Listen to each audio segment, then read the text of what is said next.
many negotiations at the moment going on about Iranian Americans being hostage in Iran, like Namazis or Shari? This is a dialogue. This is a priority for us that is always ongoing.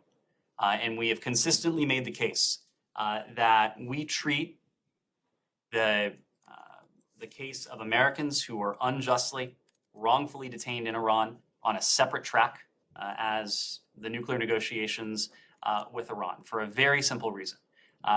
Even when we started down the path in Vienna early last year, in the spring of last year, we said that a mutual return to compliance, a potential mutual return to compliance with to the JCPOA with Iran was not a certain proposition. So of course, we did not want to tie the fates, and we do not want to tie the fates of Americans who are unjustly and wrongfully detained to something that remains far more uncertain than it was when we first embarked down this path.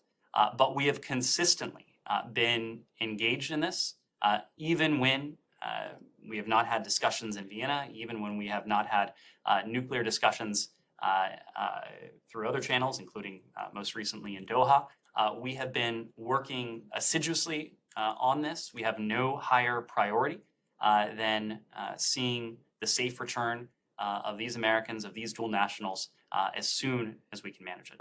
And Ned, also, I'm sorry about Doha, you mentioned NPR published an interview with a special envoy, Bob Malley, today, in which he says that Iran introduced a set of new extraneous demands, and also he says now it's Iran's turn to give an answer. My question is that what are those new demands? Did we know about this before? What are they exactly? And what is this answer that America is waiting for? Is it related to NPT concerns?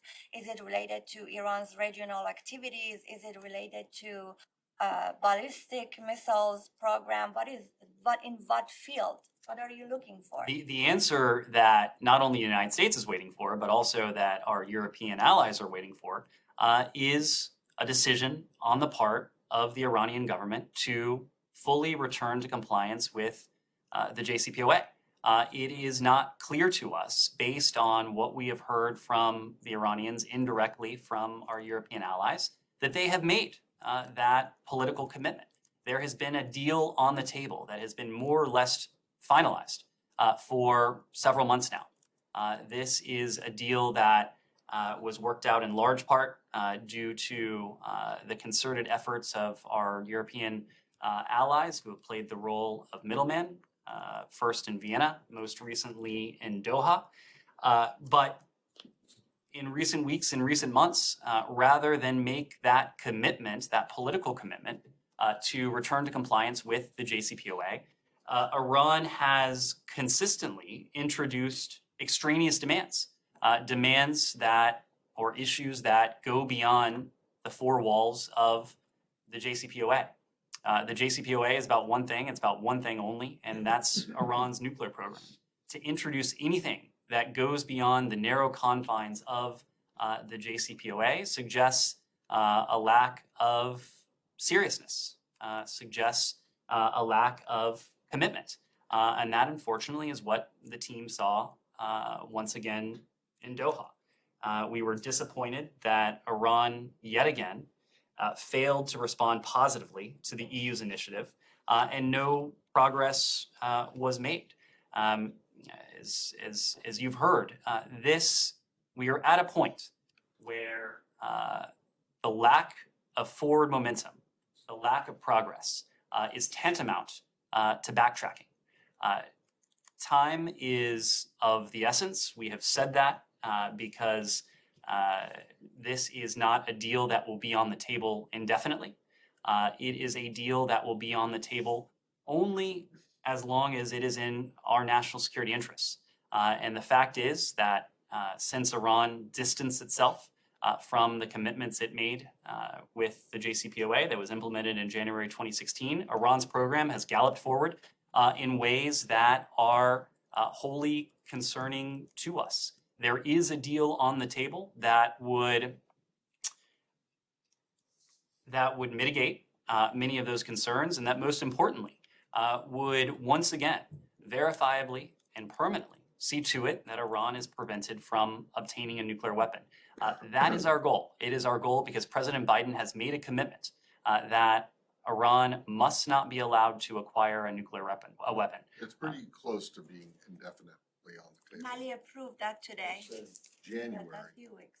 when we first started to say that the window was closing, So- the runway was shortening, and it's now July. Yeah. So this will be a deal that we will pursue as long as it is in our national security interest. This is an idea that assessment. it's not indefinite is belied by the fact that you keep putting off a decision. What do the Iranians actually have to do for you to say, that's it, we're done? What do they have to do? It's Nothing? Matt. It is the fact is that if they continue down the path they are on, But they've been we continuing down this path for will the last reach 7 months. we will reach a point where the non-proliferation benefits that the Well, JCPOA affords are obviated by Okay. the I'm advances not that Iran's expecting you to nuclear say program has made. exactly when that point is going to be, but can't you just look at this objectively, at least from the position of where we're sitting right here? You have been saying the same thing for the last 7 months, that the time is running out, this deal is not gonna be on the table indefinitely, and yet you keep stringing it out. And every single time you go back, like in Doha, it results in nothing, and you say you're disappointed, and you say the Iranians are raising, extraneous things, and they're moving the goalposts and you're not. Okay, well, there has to come a point, if you're gonna be taken seriously by them or anyone else, where you say enough is enough. So you realize that, right? Matt, what I can tell you is the reason it is difficult, the reason it is impossible for us to put a time frame on it is because this is not based on a political decision. It is not based on a temporal decision. It is based on a technical assessment of the state of Iran's nuclear program versus the non-proliferation benefits that the JCPOA, at least the deal that's been on the table for several months now, would convey to us, would convey to our allies and partners. This building, our intelligence community, the US government, international weapons inspectors continue to be of the assessment, right now have an assessment that the deal that is on the table is far preferable to where we are now. It just seems like we're getting to the point of the. Is there gonna be another round of talks in Doha? Because Bloomberg reported that EU is actually trying to do something after Biden's trip to the region. So probably we're gonna have another round of talks in Doha. Is that true? We are grateful for the EU for its efforts. There is not another round of talks currently on the books. We remain committed to exploring a mutual return to compliance with the JCPOA. We are committed to returning to compliance with the JCPOA if Iran makes that same commitment.